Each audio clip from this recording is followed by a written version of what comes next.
یہ کھلے آسمان میں ہوا کے ساتھ اڑتے ہیں.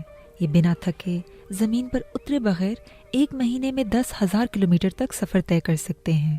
اپنی پوری زندگی میں یہ 85 لاکھ کلومیٹر تک سفر طے کر سکتے ہیں. ان کے 3 میٹر لمبے پر انہیں اڑنے کے لیے بھرپور طاقت فراہم کرتے ہیں. یہ ایک ہی بار میں سمندر کا چکر لگا سکتے ہیں. یہ ہیں البٹراس، خاص قسم کے بحری پرندے جنہیں جلد ہی ایک نیا کام ملنے والا ہے. البٹراس اب سمندر میں غیر قانونی طور پر ماہی گیری کرنے والوں اور بحری قزاقوں کو پکڑنے میں حکام کی مدد کریں گے. ماہی گیر مچھلیاں پکڑنے کے لیے سمندر میں جال پھینکتے ہیں، لیکن اکثر اوقات جال میں کئی اقسام کے پرندے بھی پھنس جاتے ہیں. ہر سال بائی کیچنگ کی وجہ سے ماہی گیروں کے جال میں غیر ضروری سمندری حیات ہزاروں کی تعداد میں پھنس کر ہلاک ہو جاتی ہیں. پچھلی کئی دہائیوں سے بائی کیچنگ کا مسئلہ زیر غور رہا ہے. البٹراس اور پیٹرل نامی سمندری پرندے جو بائی کیچنگ سے بڑی حد تک متاثر ہوئے ہیں، انہیں بچانے کے لیے کئی ممالک نے مشترکہ پالیسیوں پر عمل درآمد کیا ہے. پیٹرولنگ اور الیکٹرانک آلات کی مدد سے سرگرمیوں پر نظر رکھنے کے بعد البٹراس کی بائی کیچنگ میں کافی کمی آئی ہے.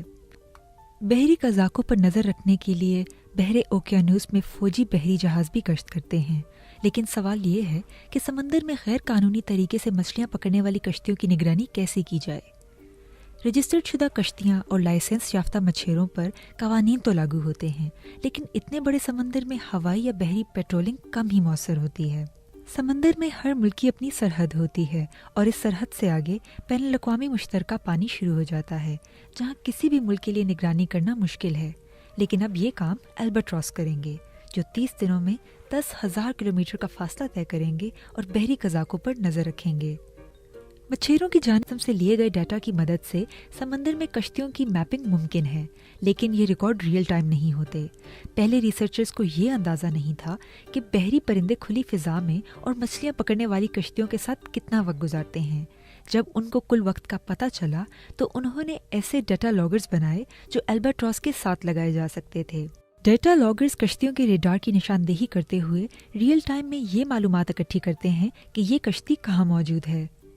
ڈیٹا سے پتہ چلا کہ ایک پرندے کے ماہی گیروں کی کشتی سے رابطے میں آنے کا اس کی عمر اور جنس سے بھی تعلق ہے.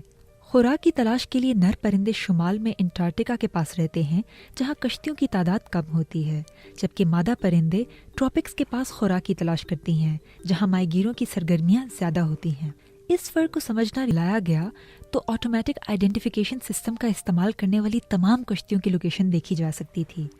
اس ریڈار کی مدد سے کشتیاں سمندر میں موجود دیگر کشتیوں کی نشاندہی کر سکتی ہیں تاکہ تصادم سے بچا جا سکے. ریسرچ سے پتہ چلا کہ مشترکہ بین الاقوامی پانی میں 35% کشتیوں کا آٹومیٹک آئیڈینٹیفیکیشن سسٹم آن ہی نہیں ہے.